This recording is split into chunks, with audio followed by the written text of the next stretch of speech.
Hello guys from 8th grade, how are you guys doing? So for today's video class, as I explained for you last week, we're gonna have the content for the second diagnose. Então hoje a gente já começa conteúdo novo para a segunda diagnose. A gente tinha que dar uma revisada, a gente revisou naquela aula passada de live. Desculpa pela voz aí, porque tá bem ruim a garganta, mas vamos lá. Para começar hoje, oitavo ano, a gente vai começar com o conteúdo de compound nouns. O que seria um compound? É compor. E noun, em inglês, são substantivos. Então, o que seria um compound nouns? É quando a gente junta substantivos, a gente junta palavras, ou seja, coisas, para formar uma terceira coisa. Uma segunda coisa vai variar muito, ok? Na verdade, nesse caso, a gente vai estar juntando uma palavra já existente com outra palavra já existente, cada uma tem seu significado, e a gente transforma numa terceira palavra juntando essas duas, ok? E a gente vai entender como é que a gente vai fazer isso em inglês, e isso existe muito, ok? E essa é uma similaridade das línguas anglo-saxônicas, ou seja, todas as línguas da origem anglo-saxônica. A gente tem, por exemplo, o inglês, a gente tem o alemão. O alemão também, as pessoas pensam que é difícil de falar, que é difícil de pronunciar, mas é uma das línguas mais fáceis de se aprender, porque a gramática é muito fácil, assim como no inglês, ou seja, todas as línguas que têm origem anglo-saxônica, lá do início dos vikings, Irlanda, ok, de todos os países da Escandinávia ali, a gramática é muito simples de ser utilizada, diferente das línguas latinas, que a gente tem igual, por exemplo, o português, o espanhol, o francês, que é bem difícil. E aí, a formação das palavras se dá justamente dessa forma. Às vezes você vê uma palavra que é gigantesca e você fala, como é que eu vou pronunciar essa palavra? Sendo que essa palavra ela é formada por, às vezes, 3 ou 4 outras palavras separadas, que eles simplesmente juntaram elas. Então, como é que eu pronunciaria? Palavra por palavra, ok? E é o que acontece aqui no inglês também. A diferença é porque no inglês a gente não tem mania de juntar mais de 2 palavras. Geralmente a gente junta 2 só. Então fica mais fácil de pronunciar, fica mais fácil de formular, de escrever a palavra, fica menorzinha. Então é simples, ok? Acaba que a gente transforma o inglês na língua mais simples de se aprender, mais simples de ser falada, ok? Vamos lá então. Eu vou dar alguns exemplos para vocês, ok? E aí vão surgir algumas imagens aí na tela que ficam melhores para serem identificadas para a gente ver como é que vai ser a formação dessa palavra. A primeira que eu trouxe para vocês que nós temos aí é back. O que significa back? Costas, certo? E back também significa atrás, então dá esses dois sentidos. E a gente tem a palavra pack, que é pacote. O que seria um pacote que eu carrego nas costas? Mochila. Então, se eu pego a palavra back, que é costas, e pack, que é pacote, e junto as duas, simplesmente juntei. Eu vou escrever elas coladas. Vira backpack. Ou seja, um pacote que eu carrego nas costas, só que não tem essa tradução de pacote que eu carrego nas costas. Aí vira a terceira palavra, que é mochila, certo? Então, isso que é o compound noun. É quando eu pego palavras diferentes, de significados diferentes, e junto elas para ter um sentido só e transformar numa terceira palavra. Ok? Vamos lá então. A gente teve o backpack e a gente tem o break e lights. Break, ele tem vários sentidos. O break, da forma que está escrito aí, significa frear. É tipo brake pedal, o pedal de freio do carro, certo? E escreve diferente do break de quebrar, ok? Então esse break é de parar, ok? E a gente tem depois a palavra light, que é luz. E brake light vira o farol de freio. Então quando a gente junta brake lights, a gente tem o farol de freio do carro, certo? Que é aquele farol traseiro, ou seja, toda vez que você vai freando ele vai acendendo. Então isso é um brake light, é o farol traseiro do seu carro. Vamos lá para o próximo. A gente tem ear, que é a orelha. E a gente tem o ring. Não tem o ring, eu não uso ring, mas tem anel, ok? Tem anel, é anel. Então, quando eu junto as palavras ear com ring, vira earring, acaba virando brinco. Então, é a terceira palavra que nós temos. Se eu junto orelha com anel, ear com ring, vira earring, brinco, ok? Vamos pro próximo. A gente tem motor e a gente tem cycle.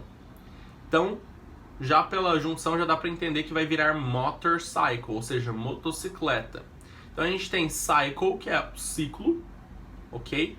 E motor, a gente tem aí a palavra motor, ok? Dependendo do inglês que a gente utiliza, por exemplo, no inglês americano, a gente chama o motor de engine. Motor de carro, motor de moto, qualquer tipo de motor, é o engine. Mas no inglês tradicional, vocês podem chamar de motor, de motor. Então quando a gente junta motor com cycle, vira motorcycle, motocicleta. Neck, pescoço. E a gente junta com a palavra tie, que é nó. O que seria um nó que eu dou no meu pescoço? É uma gravata. Então se eu junto a palavra pescoço com a palavra nó, necktie, ok? Vira gravata. Temos também sub, que a palavra sub tem vários significados. Sub pode ser de subterranean, ou seja, de subterrâneo, ou sub de quando algo é mais underground, quando algo é tipo um estilo de música, um estilo de vida, que é mais suburban, ok? Ou seja, mais suburbano, um estilo mais das zonas não ricas da cidade e tudo mais, um estilo mais simples. E a gente tem a palavra culture, que é cultura. Então, quando eu junto as palavras subculture, vira subcultura. Uma cultura que não é tão chique, é uma cultura mais style, ok? É uma subculture. E aí a gente também tem palavras, por exemplo, como life, ok? Que é vida, e style, que é estilo. E se eu junto lifestyle, não vai ficar muito diferente, vira estilo de vida. Então, quando eu quero falar só sobre vida, eu uso life. Quando eu estou falando sobre estilo de algo, style. Quando eu junto a palavra lifestyle, quero dizer que meu estilo de vida é de alguma forma. É de determinada forma. Aí a gente tem out, que é fora. Tem o significado de fora, tipo de outdoor, ao ar livre, ok? Outside, do lado de fora.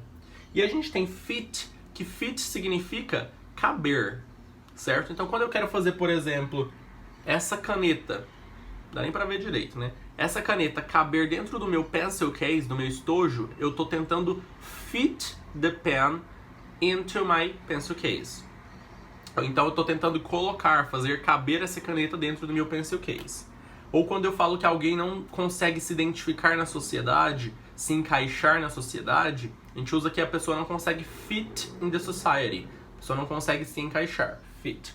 E quando a gente usa a expressão outfit, seria o que eu coloco por fora, certo? E outfit é sua roupa, é o conjunto geral da sua roupa. Então, lembra lá quando tinha aquele menino que fez os desafios do outfit, que, isso daqui custa tanto, isso daqui custa não sei o que lá, isso daqui foi presente e tal. Então, outfit significa o conjunto geral da sua roupa, certo? É o que você está usando no exterior, é como você está se comportando, o que você fez caber em você. A gente tem, por exemplo, 10, e 10 em inglês é a finalização dos números 13 até 19, lembra? 13, 14, 15, 16, 17, 18, 19. Aí fechou. E a gente tem a palavra age, que é idade. Então, quando a gente junta as palavras 10 com age, vira teenage. Ou melhor dizendo, teenager. E o que seria o teenager? Quando a gente está dos 13 aos 19 anos, a gente está na fase da adolescência, ok? E aí nós temos a fase do teenage, que é adolescente, teenager, ok? Então, dos 13 aos 19 é considerado teenager. E em inglês, eu sei que aqui no Brasil, por exemplo, se não me engano, tem a matéria de ciências ou biologia que não considera a fase pré-adolescente, ok? Que é 11, 12 anos. Mas em inglês a gente tem essa consideração. Pelo menos o nosso livro trabalha com pré-adolescente. Então a gente tem a criança até 10 anos, e aí depois a gente tem o pré-adolescente de 11, 12 e o adolescente de 13 a 19, e depois dos 20 você passa a ser um adulto, certo? Então o nosso livro trabalha com o adolescente, que é a palavra 20, ok? Vamos lá então, beleza, beleza, beleza? Fechamos aqui com essas palavras, para o vídeo também não ficar muito longo, mas vocês já entenderam o que seriam os compound nouns. Então, o objetivo de vocês vai ser o seguinte: para homework, o que vocês vão ter que fazer? Eu vou colocar descrito tudo certinho no Google Classroom, mas eu quero que vocês façam uma coisa para mim. Vocês vão desenhar, certo? Os objetos, um objeto aqui e um objeto aqui. Por exemplo, necktie, que é a gravata. Então eu vou desenhar o pescoço de um lado, vou desenhar o nó do outro, e no meio eu vou desenhar o que é a formação. Ou seja, se eu tenho um desenho do pescoço, eu tenho um desenho do nó, o meio vai ser o desenho da gravata, beleza? E além de desenhar, vocês vão ter que escrever o nome do que é embaixo. Por exemplo, o pescoço, desenhei o pescoço, escrevi neck.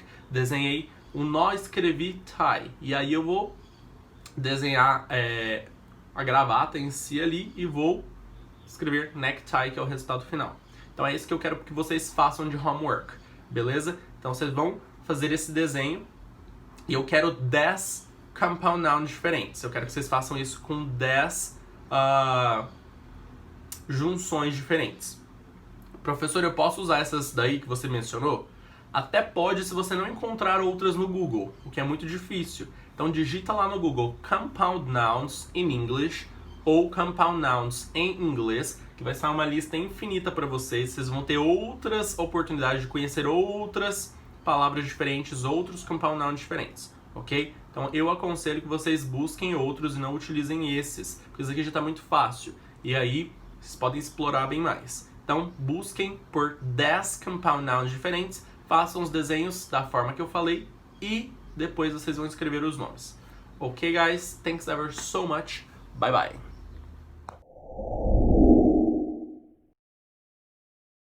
Tá voando, tudo bem com vocês?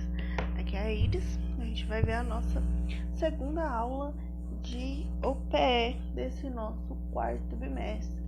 Então, essa atividade no final vale mais 3 pontos. A primeira já foi, valia 3, agora não vale mais, vale só a metade da nota. E essa vai valer 3 e mais uma valendo 3 pontos. Então, se você perdeu o prazo da primeira, fique atento e não perca o prazo dessa atividade e nem da próxima atividade, ok? Então vamos lá. Famílias inteligentes financeiramente. Existem famílias que lidam bem com a questão a questão financeira dentro de casa. Mesmo não tendo muito dinheiro, eles conseguem aí conversar e se ajudar e colaborar uns com os outros nas despesas da casa. Consomem na medida em que eles têm para comprar e respeitam os limites financeiros da família de modo geral. Existe então uma harmonia nessa relação de viver em todos dentro da casa. Porém, nem sempre é assim. Existem famílias que não se conversam sobre os gastos, não falam sobre os gastos. E também existem famílias que brigam, muitas vezes por este motivo. E agindo aí com falta de um certo controle financeiro e gastando sem pensar e acabam aí entrando em dívidas. E essas dívidas geram frustrações, não só para os provedores, né, os pais, mas para toda a família. Às vezes, os pais eles não sabem dizer não. E isso acontece ou porque eles não tiveram educação financeira e por isso não ensinam também as crianças a se educarem financeiramente, ou porque eles se sentem culpados por não estarem presentes na vida dos filhos, porque trabalham muito às vezes. E então querem saciar essa parte de não estar presente o tempo todo com gastos exacerbados com seus filhos. E assim, esses pais, eles alimentam esse descontrole nas crianças, nos seus filhos.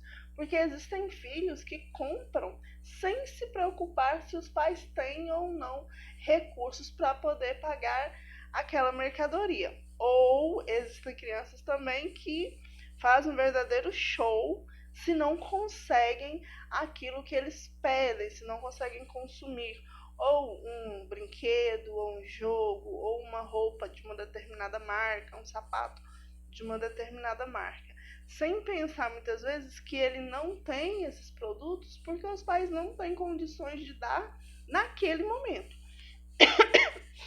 certo? É,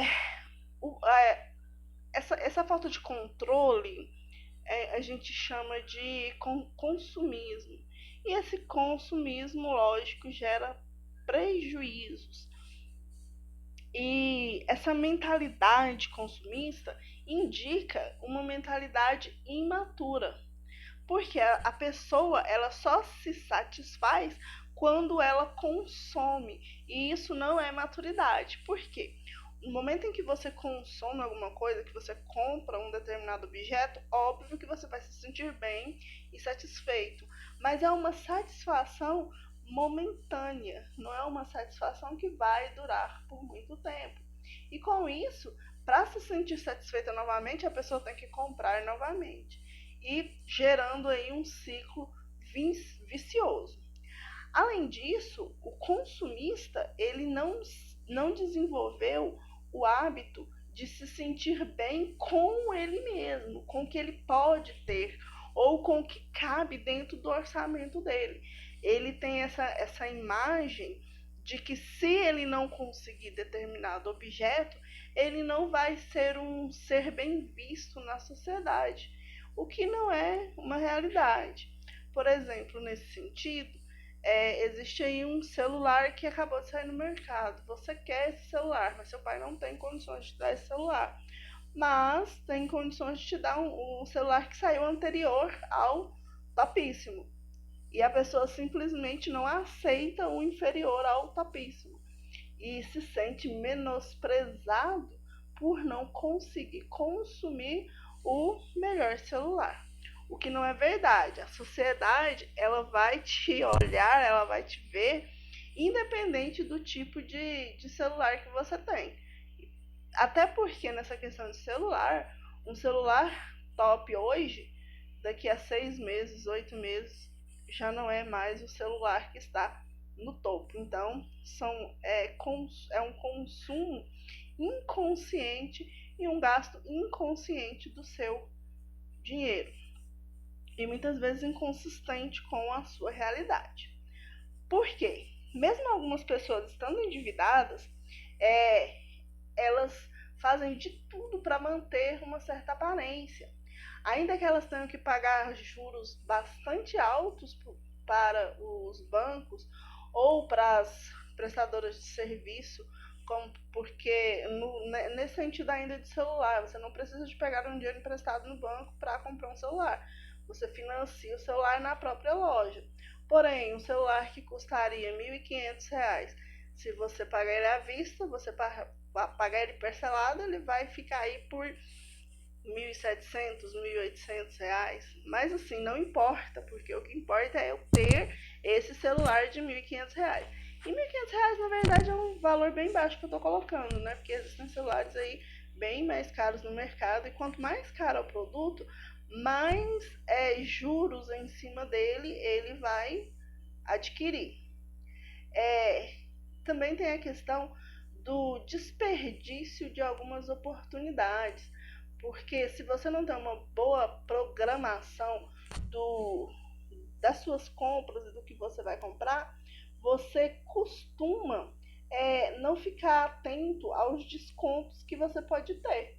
Então, são problemas que hoje talvez não importe bastante, não importe nada para você, porque você é jovem, pode conquistar várias coisas, mas na velhice já não é bem assim, porque a velhice ela vai chegar, e quem não planeja bem nesta época da vida em que ela consegue adquirir mais ganhos, até pela vitalidade que ela tem para o trabalho, gastando aí sem sabedoria, não sabendo negociar com outras pessoas, com outros parceiros financeiros, e nem sabendo gerenciar os seus próprios desejos, não poupando, acaba tendo problemas sérios no futuro, justamente por não ter poupado durante aí durante a sua vida.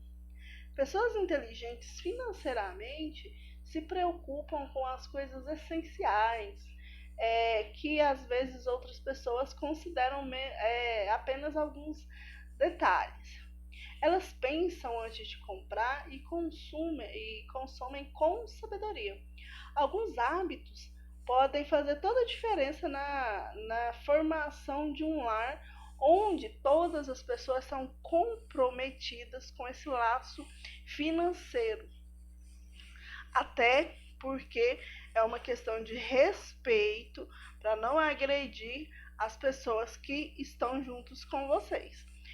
Os filhos, por exemplo, podem ajudar na formação inteligente desta família, inteligente financeiramente. Por quê?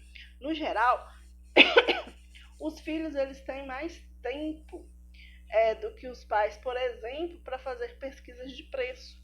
E podem aprender também a conter os seus próprios impulsos, fazendo escolhas inteligentes inclusive para os próprios pais.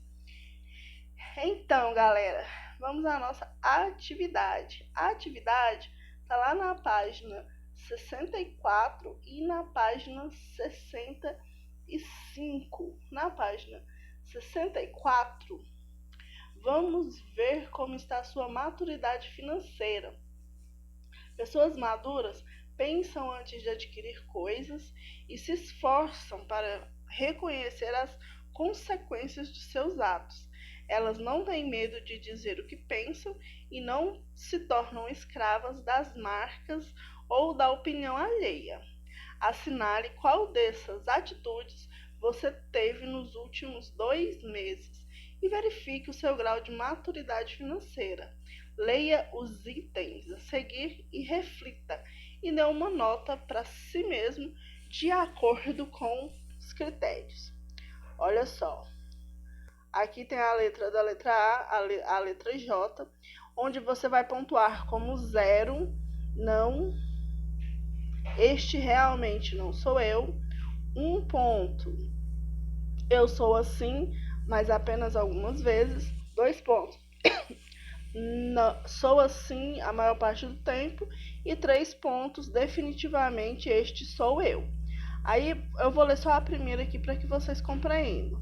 Respeito as decisões dos meus pais quanto às questões financeiras. Não grito, não faço escândalo ou maltrato pessoas quando me sinto frustrado. Nesse quesito de respeito à decisão dos seus pais, você não respeita os seus pais. Então, 0 pontos. Sim, você respeita os seus pais apenas de vez em quando. Aí você vai marcar o número 1. Se você é assim a maior parte do tempo, de vez em quando você dá um pitizinho, você vai colocar o número 2. E se você realmente respeita, não dá piti, procura compreender, você vai colocar 3 pontos. No final que você colocar, avaliar todas essas questões, você vai somar todos os pontos e aqui você vai ver qual é o seu resultado. Se você fez de 0 a 10 pontos, é um resultado, de 11 a 19 e acima de 20 pontos. Você vai ver aqui qual que é a sua característica. A número 2, ela, na verdade, ela não precisa ser feita, porque era um trabalho que a gente ia fazer em sala. Então, a número 2 não é necessário que vocês façam a número 2, somente aí a número 1 da página 64. Lá no Classroom eu vou colocar 64 e 65 só para vocês lerem e avaliarem o resultado de vocês. Mas não precisa nem postar a página 65, posta só a efeito de notas ou saber que você fez, pode ser somente a página 64, tá ok? Então, galera, beijos para vocês e até a nossa próxima aula.